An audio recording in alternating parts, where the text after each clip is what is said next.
Chapter 1 functions and limit exercise 1.5 का last question है हमारे पास। Question number 4, find graphical solution of the following equation x is equal to sine 2x।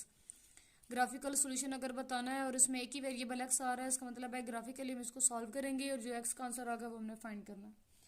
इसको solve करने के लिए हमने किया कि हमने लेट किया कि y is equal to x। ये जो x है वो y के इक्वल है। अब अगर y x की इक्वल है और x साइन 2x की इक्वल है तो इसका मतलब है y is equal to sine 2x। ये हमारे पास फिर दो इक्वेशंस बन गई। y is equal to x हमने अलग कर दिया और y is equal to sine 2x अलग कर दिया। दोनों के लिए अलग अलग टेबल बनाएंगे और उसके बाद हम इसमें से इसके ऊपर सॉल्व करेंगे ग्राफिकली और चेक कर लेंगे कि x का क्या आंसर आ रहा है। पहले इसके लिए टेबल बना लेते हैं। वो हमारे पास आ रहा है y is equal to x और यहाँ पे जो हम x की रेंज ले रहे हैं वो हम ले रहे हैं, हमारे पास आ रहा है -π/2 टू π/2, या ऐसे लिख लें कि x belongs to -90 degree to +90 degree. यहाँ तक हमने इसकी वैल्यूज ली हुई हैं।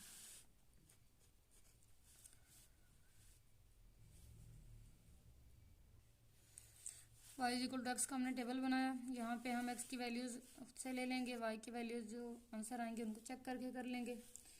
x की वैल्यूज हम ले रहे हैं -90 डिग्री, 30 का गैप रख लेते हैं, -60 degree, -30 degree, 0, +30 degree, +60 degree and +90 degree. अब अगर y की बात करें तो x तो हमने एंगल में ही लेना है क्योंकि x हमारे पास एंगल को रिप्रेजेंट कर रहा है। लेकिन अगर हम इसकी y is equal to x से बात करें तो एक स्ट्रेट लाइन की हमारे पास इक्वेशन आ रही है। तो स्ट्रेट लाइन में करने के लिए हम यहाँ पे क्या करेंगे कि 90 से हम डिग्री से रेडियन में जाएंगे और रेडियन से फिर आगे उसे पॉइंट में कन्वर्ट कर लेंगे। अब जैसे 90 है, 90 को अगर मैं रेडियन में कन्वर्ट करूँ तो उसे पाई और 180 से मल्टीप्लाई करना है, 0 कैंसिल, 9 2 18, तो ये बनता है -π/2। 60 करें तो 60 मल्टीप्लाई बाय पाई और 180, 6 3 18, तो ये बनेगा -π/3। ये होता है -π/6, ये हो गया 0, ये फिर +π/6, π/3 और π/2। 3 हो तो 6 आता है, 6 हो तो 3 हो जाता है। अब अगर हम माइनस की बात करें, अब यहाँ से अगर हमने पॉइंट्स में जाना हो तो माइनस की वैल्यू, पाई की वैल्यू पुट कर देंगे 3.14। पाई की वैल्यू पुट कर दी हमने, यहाँ पे सारी वैल्यूज के अंदर 3.14 पाई की वैल्यू पुट करेंगे और 2 पे डिवाइड करना है या 3 पे डिवाइड करना है या 6 पे, तो वो डिवाइड करके जो आंसर आएगा वो हमारे पास y के आ जाएंगे। अब यहाँ पे करें तो -1.6, इसको 3 पे डिवाइड करें तो हमारे पास आ जाता है -1.0 ही आ जाता। 30 के लिए हमारे पास आ जाता है -0.5, 0 पे तो 0 ही हो जाएगा। फिर π/6 हमारे पास है तो उसमें +0.5 आ जाएगा। π/3 में हमारे पास पूरा +1.0 आ जाएगा। और 90 की बात करेंगे तो फिर हमारे पास वो दोबारा क्या आ जाएगा, हमारे +1.6। यहाँ पे -1.6 है तो ये +1.6 है। दूसरा टेबल बना लेते हैं y is equal to sine 2x का। यहाँ पे भी x की वैल्यूज खुद से लेंगे, y is equal to sine 2x के अंदर पुट करके y के आंसर आते जाएंगे। x की वैल्यूज आ जाएंगी -90 degree, -60 degree, -30 degree, 0, 30 degree, 60 degree और ये हमारे पास आ जाएगा 90 डिग्री। साइन 2x, एक्स की जगह 90 पुट किया, 90 2s और 180, साइन 180 पे हो गया हमारे पास 0। एक्स की जगह हम इसे पुट कर देंगे -60 किया तो -120 बन जाएगा। साइन -120 करेंगे तो -0.9 आ जाता है। -30 पे साइन का हमारे पास आ जाएगा -0. इस पे भी हमारे पास 0.9 ही है, 0.87 है। मैं राउंड ऑफ करके 0.9 लिख रही हूँ। 0 डिग्री पे 0 हो गया, फिर 30 पे भी हमारे पास आ जाएगा 0.8, वही आंसर आ जाएगा। उसको 87 है तो 0.9, 60 पे दोबारा हमारे पास 0.9 और 90 डिग्री पे हमारे पास आ जाएगा दोबारा 0 डिग्री। 92 और 180, साइन 180 पे हमारे पास हो जाता है 0, तो ये 0 आ जाएगा 90 डिग्री पे। अब इसका ग्राफ बना लेते हैं। पहले y is equal to x का मैंने ग्राफ बनाया। x की वैल्यू -90 है और y की वैल्यू -1.6 आ गई। x की वैल्यू -60 और y की वैल्यू -1, x की वैल्यू -30 और y की -0.5। ओरिजिन पे दोनों 0 0 हो गया। x की वैल्यू 30 है और y की वैल्यू +0.5, x की वैल्यू 60 तो ये +1 और 90 पे 1.6 आ रहा है। जब सबको मैच किया तो y is equal to x की ये हमारे पास स्ट्रेट लाइन आ चुकी है। अब इसी के ऊपर हम y is equal to sine 2x का ग्राफ बनाएंगे और फिर ग्राफ बनाने के बाद देखते हैं कि इसका आंसर कैसे आएगा। y is equal to sine 2x का भी ग्राफ बन गया। x की वैल्यू -90 है तो y 0 है, यही पॉइंट आ जाएगा। एक्स की वैल्यू -60 है और वाई -0.9 है, तो -1 से पीछे ये -0.9 पे कर दिया, -30 पे भी -0.9। अब जब ग्राफ बनाया है तो लग तो ऐसा रहा है कि -90 से -60 तक गया और फिर स्ट्रेट लाइन आनी है, लेकिन स्ट्रेट लाइन नहीं। अगर मैं दरमियान में -45 ले रही हूँ तो -45 पे पूरा -1 आता है, तो ये पॉइंट आ जाएगा, मतलब ये कर्व ही हमारे पास ऐसे बनती है। फिर दोनों रीजन पे 0 0 हो गए। एक्स की वैल्यू 30, वाई की हमारे पास आ रही है 0.9 और 60 पे भी 0.9 है, लेकिन मैंने इनको ऐसे स्ट्रेट मैच नहीं किया, क्योंकि अगर दरमियान में हम 45 भी लेते हैं तो उस पर 1 आता है, तो इसने ऊपर कर्व बना के ही ऐसे आना है। अगेन एक्स की वैल्यू 90 और वाई की 0 है, तो इसको मैच कर देंगे तो यहाँ तक हमारे पास आ जाएगा। अब जहाँ जहाँ पर हमारे पास इंटरसेक्शन हो रही है दोनों कर्व्स की, वो हमारा आंसर है। एक ये पॉइंट है इंटरसेक्शन का, एक ओरिजिन आ गया और एक ये वाला पॉइंट है। अभी अगर आप ग्राफ पे इसको ग्राफ पेपर से बनाएंगे तो पता चल जाएगा। वैसे अभी भी अगर इसे करें तो ये देखें 60 से पीछे ही है हमारे पास, तो ये तकरीबन 55 या 45 54 ये 56 की ही रेंज में आ रहा है। अब अगर ओरिजिन पे तो हमें पता है कि जो एक्स की वैल्यू आ रही है वो तो हमारे पास सीधी सीधी 0 डिग्री है। माइनस वाले पे चेक करें, और जहाँ पे ये माइनस वाले पे जिस जगह पे क्रॉस कर रहे हैं प्लस में भी उसी जगह पे क्रॉस कर रहे हैं, और ये तकरीबन 54 55 ये 56 ये हमारे पास आएगा।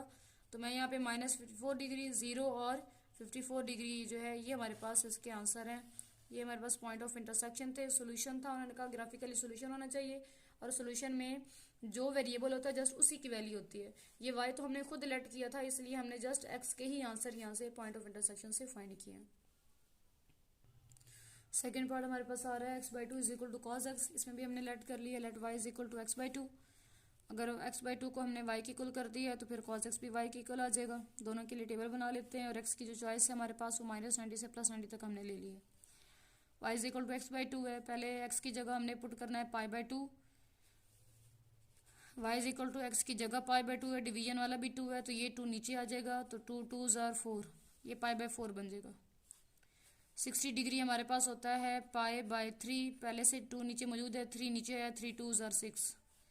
30 होता है π/6, पहले से 2 नीचे मौजूद है तो 6 2s are 12 बन गया, तो -π/4 बन गया। -0.8, पाई की वैल्यू 3.14 हमने पुट कर दी है, -π/6 -0.5, इसकी जगह -0.3 0, ये जो माइनस में वैल्यूज आई हैं वो ये हमारे पास प्लस में आ जाएंगी, और पाई की वैल्यू हमने यहाँ पे 3.14 ही पुट की है।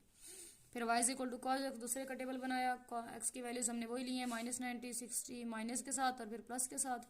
cos 90 पे 0, cos 60 पे 0.5, और cos इवन फंक्शन है तो माइनस का भी जो इसका आंसर होता है वो प्लस में ही आता है। cos 0 पे 1 हो गया, 30 पे 0.9, 60 पे 0.5 और cos 90 पे 0 आ रहा है। अब इसका ग्राफ बना लेते हैं, फिर ग्राफ से जहाँ से दोनों कर्व्स एक दूसरे को इंटरसेक्ट कर रही होंगी वो हमारा आंसर आ जाएगा, वही पॉइंट ऑफ जो इंटरसेक्शन होगा। इसका ग्राफ ड्रा करते हैं। ग्राफ में हमारे पास क्या आ रहा है कि एक्स की वैल्यूज एक्स एक्सिस पे जो हमने टेबल लिया है उसमें 30 डिग्री का गैप रख दिया, और वाई एक्सिस में हमारे पास नंबर आ जाएंगे।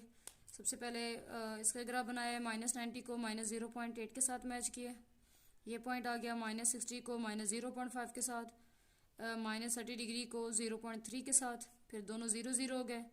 30 डिग्री को +0.3 के साथ, 60 डिग्री को 0.5 के साथ, 90 डिग्री को 0.8 के साथ, और ये हमारे पास एक ग्राफ बन गया। अब दूसरा कर लेते हैं। दूसरे में हमारे पास क्या आ रहा है कि x की वैल्यू -90 है तो y की वहाँ पे 0 आ रही है, तो यही पॉइंट आ जाएगा। फिर x की वैल्यू हमारे पास 0.5 आ रही है तो ऊपर चले जाएंगे।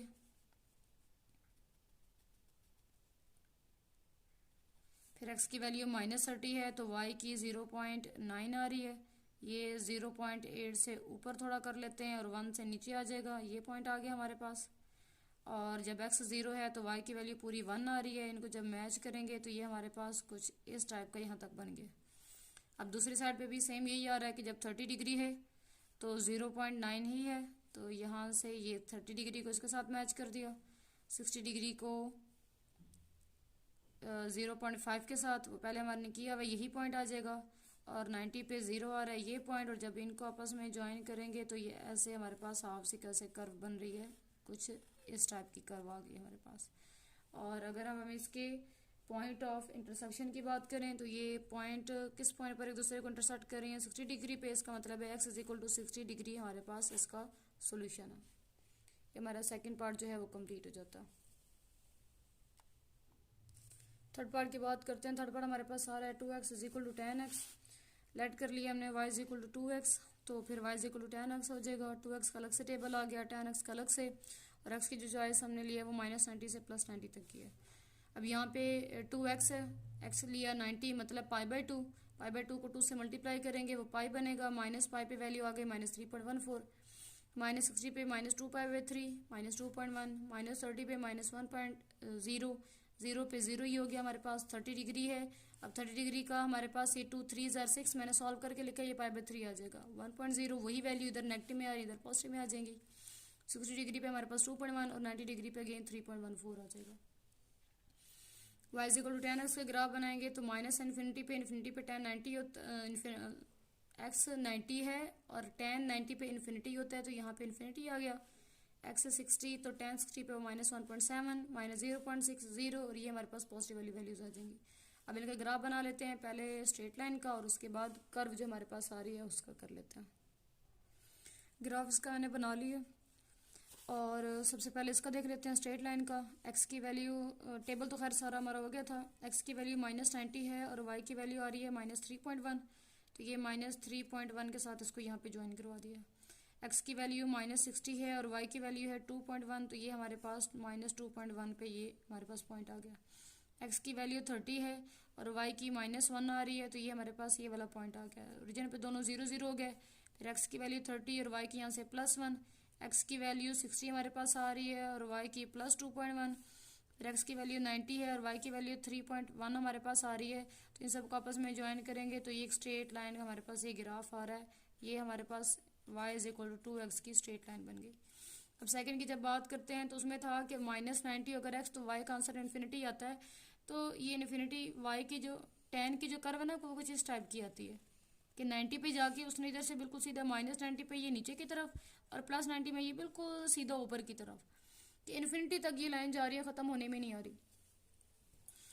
तो यहाँ पे -∞ पे अब पॉइंट तो कोई नहीं आना था, यहाँ पे मैंने इसको बिल्कुल स्ट्रेट कर दिया है कि ये सीधा नीचे की तरफ जा रही है, आगे बढ़ती जा रही है।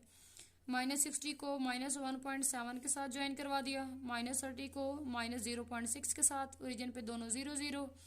अगर x 30 है तो +0.6, 60 पे हमारे पास आ जाएगा +1.7, यहाँ से कर थोड़ी सी आगे पीछे हो गई है, और 90 पे दोबारा अगर इन्फिनिटी आ रहा है तो ये स्ट्रेट लाइन ही हमारे पास आ जाएगी। जब इसको ज्वाइन करेंगे तो ये कुछ इस टाइप की हमारे पास कर्व बन रही है y is equal to tan x की। पॉइंट ऑफ इंटरसेक्शन की बात करें तो रीजन पे हमारे पास उनका इंटरसेक्शन हो रहा है, तो x is equal to 0 degree जो है वो हमारे पास इसका आंसर आ जाएगा। 90 पे ये बिल्कुल स्ट्रेट हो जाती है। जो साइन और कॉस की कर्व होती हैं, साइन और कॉस की, तो वो ऐसे हमारे पास आ रही होती है कुछ इस टाइप की, ऊपर भी आ रही है ऐसे और ये ऐसे। साइन और कॉस दोनों की तकरीबन एक जैसी होती है। लेकिन अगर हम tan की बात करें तो इसकी कर्व्स कुछ इस टाइप की आती है कि 90 पे ऐसे इधर से ऊपर की तरफ और -90 पे यहाँ से ऐसे नीचे की तरफ आ जाती है। ये हमारे पास जो क्वेश्चन नंबर 5 का थर्ड पार्ट है वो कंप्लीट हो गया।